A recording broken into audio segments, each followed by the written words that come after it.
City mirror, आपका अपना channel, हर छोटी बड़ी खबर पर नजर। City mirror. भारत माता की जय श्री राम। सनातन धर्म की, सनातन हिंदू धर्म की।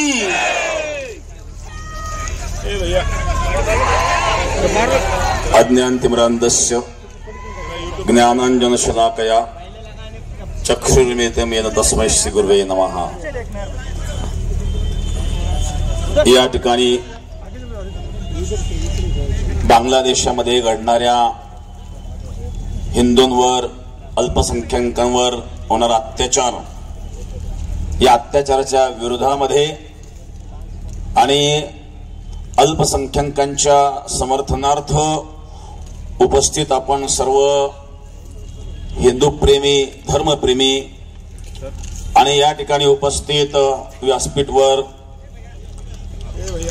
जे सुदर्शन मुनी कपाटे, त्याचप्रमाणे पूजनीय भदंत सुदत्त बोधी, डॉक्टर विरूपाक्ष शिवाचार्य, सुंदर गौरंग प्रभू, श्रीकांत जोगदंड, संतोष मद्रेवार, सागर शिंदे, सकल हिंदू बौद्ध जैन समाज, सर्व पत्रकार बंधू, media, print media, electronic media आणि पोलीस प्रशासन, सर्वांना मी या ठिकाणी अशा प्रकारे आणि आज आपल्याला सर्वांना एकत्रित येणं अतिशय गरजेचं आहे, महत्वाचं आहे। कारण जो बांगलादेश घडवण्याकरिताच आणि भारतीयांचे प्रयत्न आहेत। 1971 मध्ये ज्या बांगलादेशांवर अत्याचार झालेत, पाकिस्तानने अत्याचार केलेत,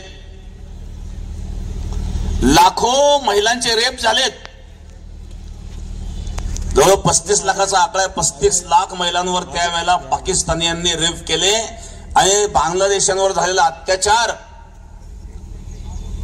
सीमेला पोहोचलेला होता। अशा वेळेला स्वतंत्र देश करून देण्याचं काम या हिंदुस्थानाने केलेलं आहे। पण आज त्याच बांगलादेशामध्ये हिंदूंची मंदिरं तोडली जात आहेत, बुद्ध विहार तोडले जात आहेत, गुरुद्वार तोडले जात आहेत। अतिशय भयंकर अशा प्रकारची परिस्थिती कोरोना काळामध्ये ज्या इस्कॉन मंदिरांनी यांना भोजन घातलं, हे तर मुळात भुक्कडच आहेत आणि भुक्कडच राहणार आहेत। पण इस्कॉन मंदिरांनी त्यांना कोरोना काळात भोजन घातलं आणि भोजन घालणारं आज ते उलटले महाराज। कारण नसताना चिन्मय प्रभूंना ज्यांनी बंदिस्त केलं, नवे नवे आपले काही संत होते जे भारतात येत होते, त्यांच्याकडे विजा असताना देखील त्यांना धरलं, महिलांवर रेप केले। एका महिलावर 20-20, 30-30 लोकांनी रेप केल्याचे अनेक बातम्या समोर आल्यात। आताच एक बातमी आलेली आहे की एका माणसाला खिळे ठोकून मारलं महाराज। यांचा इतिहास आहे। या लोकांना आपण काय अपेक्षा करू शकतो?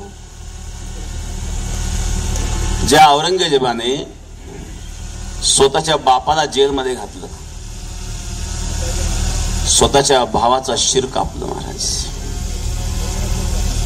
दारा शिकाहो हा औरंगजेबाचा सख्खा भाऊ होता। पण या दारा शिकाहो बद्दल एक माहिती सांगेल आपल्याला। हा जरी मुस्लिम होता तरी हिंदू आणि मुस्लिम समन्वय साधण्याचा प्रयत्न करणारा एक उपनिषदांचा, वेदाचा, शास्त्राचा अभ्यास करणारा एक अभ्यासक होता आणि तो त्यावेळेला राजगादीवर बसणार होता आणि तो औरंगजेबाचा सख्खा भाऊ होता। आणि त्याचा निर्णय 23 तारखेला आपण पाहिला। अजून हा सनातनी थोडा जागृत झाल्यावर एवढं दिसतंय, पूर्ण जर जागृत झालं तर संपूर्ण विश्वाला उलथा पालथा करण्याची क्षमता आपल्यामध्ये आहे। अमेरिकेचा अध्यक्ष सुद्धा हिंदू निवडू शकतो। जय पण अशा प्रकारची वाट पाहू नये. सर्वांनी एकमेकाशी प्रेमानेच वागलं पाहिजे. प्रेम हे शब्दाच्या पलीकडे अनिर्वचनीय प्रेम स्वरूपम. परंतु प्रेमाला जर कोणी तुळवण्याचा प्रयत्न केला तर त्याला तुळवण्याची जबाबदारी सुद्धा आपली आहे, हे लक्षात ठेवा. तुकोबारायांचे उदाहरण आहेत. करता नव्हे नीट श्वानाची पूस, कुत्र्याचं शेपूट सरळ होतच नसतं. बर का, एका माणसाचा ऍक्सिडेंट झाला आणि खाली पायामध्ये हाडांचा चुरा झाला. डॉक्टरांनी सांगितलं ऑपरेशन करावं लागेल. हा डॉक्टर साहेब काही करा पण माझा पाय वाचवा. डॉक्टरांनी प्रयत्न करतो. डॉक्टरांनी दुसरं हाड टाकलं आणि त्याचा पाय वाचला. ऑपरेशन सक्सेस झालं. 2 वर्षांनंतर डॉक्टरांची भेट झाली. डॉक्टरांनी विचारलं पाय कसा काय. म्हणजे डॉक्टर साहेब अगदी क्लिअर आहेत पण थोडा प्रॉब्लेम आहे. म्हणजे काय, झाड झुडूप दिसलं का थोडा झटका बसतो. डॉक्टर म्हणजे तेवढा प्रॉब्लेम राहणारच आहे का ते कुत्र्याच्या पायाचं हाड आहे. हाडाने सुद्धा त्याचा गुण सोडला नाही.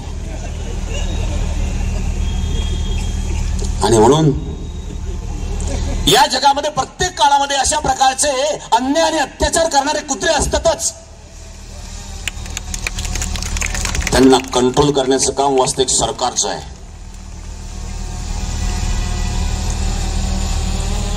आणि म्हणून आपण योग्य सरकार निवडून दिले. जो अत्याचार बांगलादेशावर होत आहेत, बांगलादेशामध्ये असणाऱ्या सनातनींवर, हिंदूंवर, बौद्धांवर होत आहेत, तो थांबला पाहिजे. सरकारने निर्णय घेतला पाहिजे आणि जलद निर्णय घेतला पाहिजे. कारण मंदिरं पाडले, प्रत्येक मनुष्याला आपापला भाव व्यक्त करण्याचे साधनं असतात. प्रत्येक धर्मामध्ये आहेत आणि प्रत्येकाने आपापल्या धर्माचं पालन करावं. प्रत्येकाची पूजा पद्धती वेगळी असू शकते.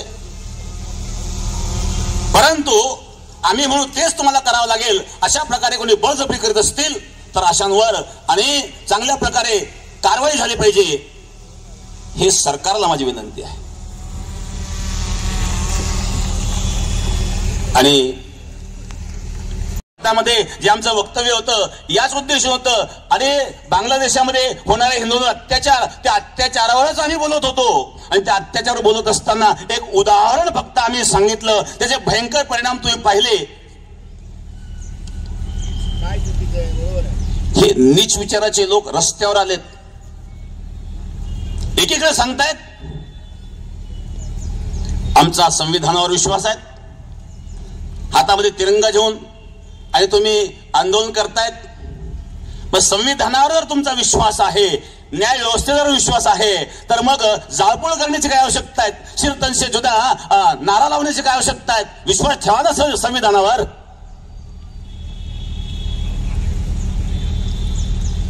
सोयीचं वाटेल तेव्हा संविधानाचं नाव काढायचं आणि जेव्हा क्रूरता करायची त्यावेळेला मात्र संविधान बाजूला ठेवायचं.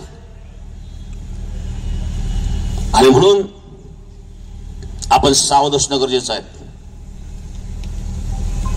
जातीमध्ये वाढता कामा नये. सर्व जाती पंथ हे आपल्या आहेत. जगामध्ये एकच धर्म आहे, सनातन धर्म आहेत. बाकी काही पंथ आहेत.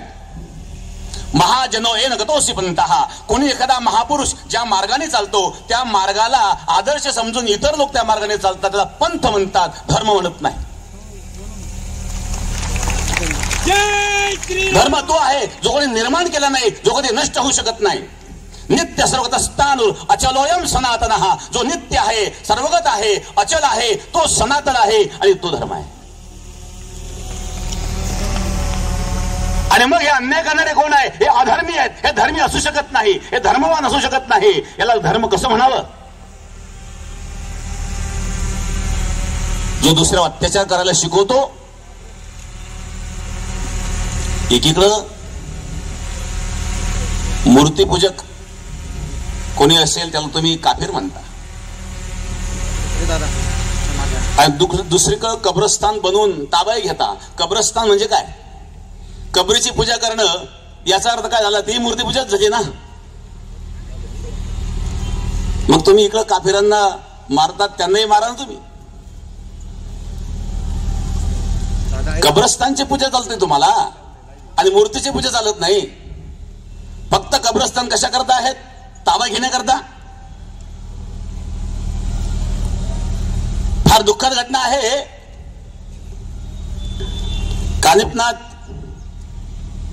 कानिपनाथांचे जे स्थान आहेत मरी, त्याच्यावर सुद्धा या वक्फ बोर्डाने दावा ठोकलाय. आणखी महत्वाची गोष्ट, सप्तशृंगी मातेच्या मंदिरावर देखील दावा ठोकलाय. यापेक्षा दुर्दैव काय असू शकतं? आणि म्हणून सरकारला देखील आमची विनंती आहे, सरकारने अशा प्रकारे, आम्ही कुठल्या धर्माच्या विरोधात नाही आहेत, पण कोणी अधर्म करीत असेल, अन्याय करीत असेल तर कठोर निर्णय सरकारने घेतला पाहिजे. आणि सरकार जर कठोर निर्णय घेऊ शकत नसेल तर हा समाज त्यांनी आपलं पुढे आलं पाहिजे. आपण पाहिलं सर्व त्याच्यावर चालू आहेत. किती हिंदूंना मारलं, जाळलं. मेल्याच्या नंतर त्यांना हिंदू पद्धतीने अंत्यसंस्कार सुद्धा करू दिले नाहीत. मी तर आमच्या भारतवासियांना किंवा भारत सरकारला सांगेल, काही लोक म्हणतात आतंकवादाला धर्म नसतो. मग आतंकवादाचा धर्म नसतो तर पेट्रोल टाकून पेटवून द्या ना मेल्यानंतर. कशा करता धर्म नसतो म्हणताय तुम्ही? जर धर्म नाही ना आतंकवादाला, मग तो मेल्यानंतर त्याच्या अंगावर पेट्रोल टाकून जागेवर पेटून द्या. बघा कसा तिळपाप होतो या लोकांचा. का अत्याचार सहन करायचे? आणि म्हणून बांगलादेशामध्ये जे घडतायत त्यांचा मी या ठिकाणी निषेध व्यक्त करतो. पण आपण सावध राहावं. आपण जर सावध राहिलं नाही, पुन्हा मी सांगेल, असेच जर तुम्ही जातीमध्ये वाटले जाल तर जी परिस्थिती बांगलादेशात निर्माण झाली ती आपल्याला का होणार नाही? पण धर्माचं रक्षण करणे आपलं प्रत्येकाचं कर्तव्य आहे. धर्माचं रक्षण आपण कराल तर धर्म आपलं रक्षण करेल. धर्म रक्षते रक्षिताः. धर्म तर चांगलंच शिकवतो. मग ह्या वाईट घटनेसमोर काय येत असतील तर दंड करा. तुकाराम महाराज सांगतात, अन्यायाशी राजा न करिता दंड बहुत ते लंड पिळतील. राजा जर अन्यायाला दंड करीत नसेल तर अन्याय करणाऱ्याचा उत्साह वाढत असतो, अन्याय करण्याचं मनोबल वाढत असतं. अन्याय करण्याचं मनोबल तोडलं पाहिजे, अशी कठोर शिक्षा त्या ठिकाणी दिली गेली पाहिजे. म्हणून याकरता कायद्यामध्ये सुद्धा काही बदल करून आणि अन्याय करणाऱ्याला कठोर शिक्षा मिळाली पाहिजे, ही विनंती माझी सरकारला असेल. आणि बांगलादेशामध्ये पीडित असणारे जे हिंदू आहेत, पीडित असणारे संत आहेत, महाराष्ट्रामध्ये सुद्धा माग एक प्रकार घडला. पालघरला 2 साधूंना मारलं. व्हिडिओ आपण पाहिला असेल. ते साधू त्या पोलिसांकडे जायचे आणि पोलीस त्यांना समाजामध्ये ढकलत होते. काय केलं सरकारने? त्या साधूंना मारणाऱ्यांना शिक्षा झाली का? काय झाली नाही? याचा अर्थ सरकारने सुद्धा या ठिकाणी सावध असलं पाहिजे. आम्ही तुम्हाला हक्काने निवडून दिलेले आहेत, आता बोलण्याचा आमचा हक्क आहे.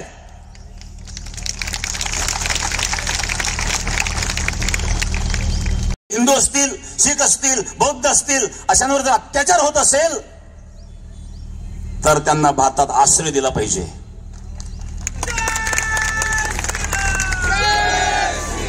कुठे जाणार ते? आणि म्हणून बांधव म्हणून आपण सर्वांनी त्यांना स्वीकारावं. आणि आज या ठिकाणी आपण सर्व या आक्रोश मोर्चाला उपस्थित झालात. मी या बांगलादेशामध्ये घडणाऱ्या ज्या घटना आहेत त्याचा निषेध या ठिकाणी व्यक्त करतो. आणि आपण सर्वांनी एकत्र येऊन अशाच प्रकारे बलशाली व्हावं, बलवान व्हावं, की अन्याय करण्याची हिंमत होणार नाही, अशा प्रकारची आणि बल शक्ती आपल्यामध्ये भगवंताच्या कृपेने निर्माण हो, हेच मी प्रभूचरणी प्रार्थना करतो. धर्म की अधर्म का नाश हो, अधर्म का प्राणियों में विश्व का सनातन हिंदू धर्म की गो माता की गो हत्या भारत अखंड हो. समूळ विनश्यती हे ऐकल्याशिवाय आपण शांत बसून काही उपयोग होऊ शकत. त्यामुळं आजकाल आपण एक नारा पाहतो, एक है तो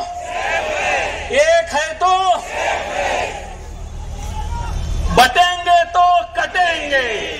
आता हा जो बटेंगे तो कटेंगे नारा दिलेला आहे, हा ज्याचा त्यांनी ज्याच्या दृष्टीने घेतलेला आहे. बंधूंनो, आपण बटेंगे तो कटेंगे नारा घेत असताना आपल्याला हा विचार करायचा आहे, आपण जातीपातीमध्ये बटेंगे तो आपण हिंदूंनी आपल्यावर जेव्हा अन्याय अत्याचार केला असेल, आताही वर्तमान मध्ये करत आहेत, तेव्हा त्यांनी कोणाचाही देवता कोणती मध्ये बघितलं नाही. 33 करोड देवतांना आपण मानतोय, त्यांनी मध्ये बघितलं नाही तुमच्या मंदिरामध्ये मूर्ती कोणती आहे, तुमच्या घरामध्ये फोटो कोणता आहे, तुमच्या घरामध्ये ग्रंथ कोणता आहे, हे त्या शत्रूंनी बघितलेलं.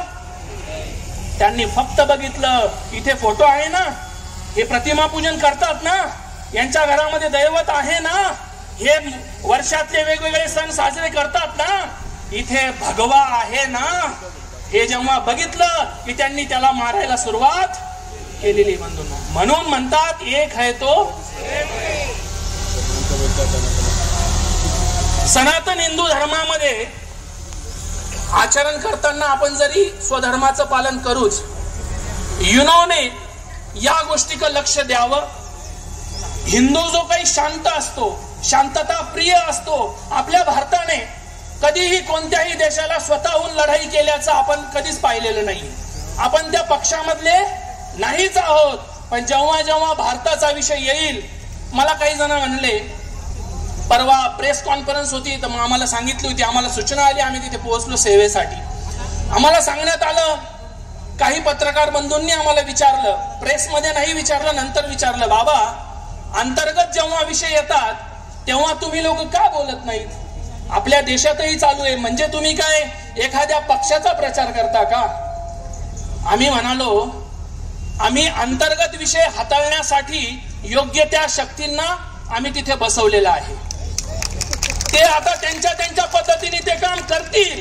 ते होईपर्यंत आपल्याला थोडा दमधीर ठेवावा लागणार आहे. पण याचा अर्थ असा अजिबात नाही की भारताच्या बाहेर असलेल्या हिंदूंचा विचार आम्ही करत नाही, असं अजिबात नाही. आम्ही वसुधैव कुटुंबकम या नियमाला फॉलो करणारे लोक आहोत. हे संपूर्ण देशामध्ये, संपूर्ण जगामध्ये जेवढे हिंदू आहेत ते सर्व आमचे भाई बांधव आहेत, असा आमचा विचार आहे. आणि म्हणून आम्ही इथे सर्व हिंदूंना एकत्रित करून आम्ही शासनाला विचारत नाही आहोत, आम्ही महाराष्ट्र शासनाला प्रश्न करत नाही आहोत, आम्ही भारताच्या केंद्र शासनाला प्रश्न करत नाही आहोत. आमचा प्रश्न आहे त्या युनोला. अरे आता कुठे गेला तुमचा मानवाधिकार? आता कुठे गेली तुमची लोकशाही? आता कुठे गेला अल्पसंख्याकांवर होणाऱ्या अन्यायावर तुम्ही बोलत होते? जेव्हा दुसऱ्या लोकांवर अत्याचार होतात तेव्हा तुम्ही तर सोशल मीडिया दणानून सोडता. हिंदूंनी समजा कुठे जर काही घटना घडली त्याच्यामध्ये हिंदू कसा गोवल्या जाईल याच्यासाठी तुम्ही शर्थीचे प्रयत्न करतात. वेगवेगळ्या माध्यमातून आता नवीन विषय येत आहेत बंधूंनो, त्यामध्ये वारंवार हिंदू समाजाला टार्गेट केला जात आहे. आचरणाचा विचार येईल, जेव्हा आचरणाचा विचार येईल तेव्हा आम्ही स्वधर्माचं पालन करू. परंतु जेव्हा राष्ट्राचा विचार येईल तेव्हा आपल्याला हिंदुत्वाचा विचार मानावा लागणार आहे आणि हिंदू म्हणून सर्वांना एकत्र व्हावं लागणार आहे.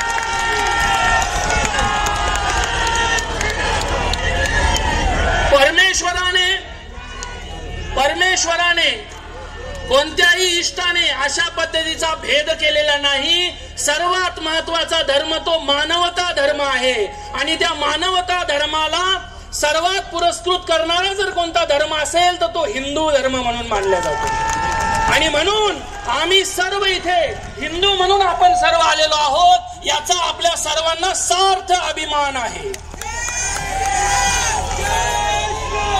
बांगलादेशामध्ये आपल्या माता भगिनींवर होत असलेला अत्याचार सोशल मीडियाच्या माध्यमातून आपल्याला दिसला बंधूंनो. जेव्हा जेव्हा हिंदू एकत्र झाला त्याचे परिणाम आपण 23 नोव्हेंबरला बघितलेले आहे. जेव्हा जेव्हा हिंदू एकत्र झाला त्याचे परिणाम 2014ला आपण बघितलेले आहेत. हा केवळ एकाच विचारासाठी आपण एकत्र झालो होतो, परंतु आता आपल्याला हिंदुत्वासाठी एकत्र होणं गरजेचं आहे बंधूंनो. जेव्हा जेव्हा तुम्ही विचार करा, आता इथे जे आपण सर्वजण उपस्थित आहोत, एक व्यक्ती 1 लाख व्यक्ती घडवू शकतो बंधूंनो. आज इथे आपण प्रतिकात्मक सर्व हिंदू एकत्र झालेलो आहोत. युनो सारखा देश, युनो सारखी संघटना, 47 देशांचे प्रतिनिधी तिथे असतात. जेव्हा जेव्हा इतर अधर्मीयांवर, इतर अहिंदूंवर जेव्हा काही विषय येत असेल, त्यांचा विषय येत असेल, तेव्हा 50-50 देश एकत्र येऊन ओरडतात आणि त्यांची दखल तो युनो घेतो. अरे मग आम्ही काय तुमचं घोडं मारलं का? हिंदूंवर विषय झाल्यावर तुम्ही का शांत राहता?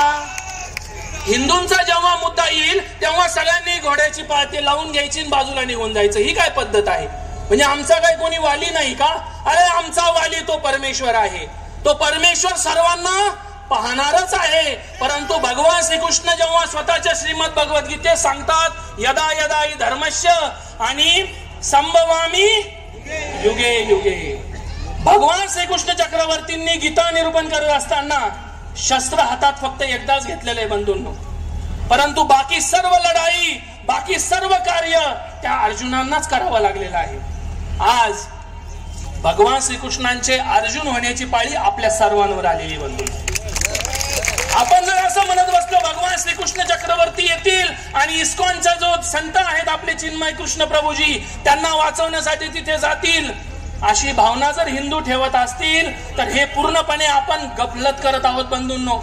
परमेश्वराने आपल्याला निरूपण करत असताना सांगितलेलं आहे, तुम्ही स्वधर्माचं पालन करा. वेळ पडेल तेव्हा तुम्ही बासरी वाजून प्रेमाचंही प्रदर्शन करा. वेळ पडेल तेव्हा तुम्ही जेवण भोजन देऊन तुमचा धर्मही तुम्ही दाखवून द्या. परंतु वेळ पडल्यानंतर सुदर्शन चक्र हातात घ्यायलाही तुम्ही विसरू नका. हा संदेशही भगवान कृष्णांनी आपल्याला दिलेला आहे बंधूंनो. कोणताही संत, कोणताही धर्म आपल्याला कधीही कोणाला त्रास द्या असं म्हणत नाही. परंतु जेव्हा विनंती आहे, आपला हा होईल आणि आपण थांबूयात. मी विनंती करतो पूजनीय डॉक्टर विरूपाक्षजी शिवाचार्य यांना. जय जय श्रीराम. 2 मिनिट मी वेळ घेणार. परंतु आपण मानवतावादी लोक म्हणजे इतरांवर सर्वांवर प्रेम करणारे लोक. भगवान बुद्ध ज्यावेळेस विपश्यना शिकवत होते, आजही सत्यनारायण गोयंकाजी यांच्या माध्यमातून सर्व जगामध्ये विपश्यना शिकवली जाते, तेव्हा त्या विपश्यनेच्या शेवटी एक 10 मिनिटाचा एक पार्ट असतो ज्याला मैत्री भावना म्हणतात. आणि या मैत्री भावनेमध्ये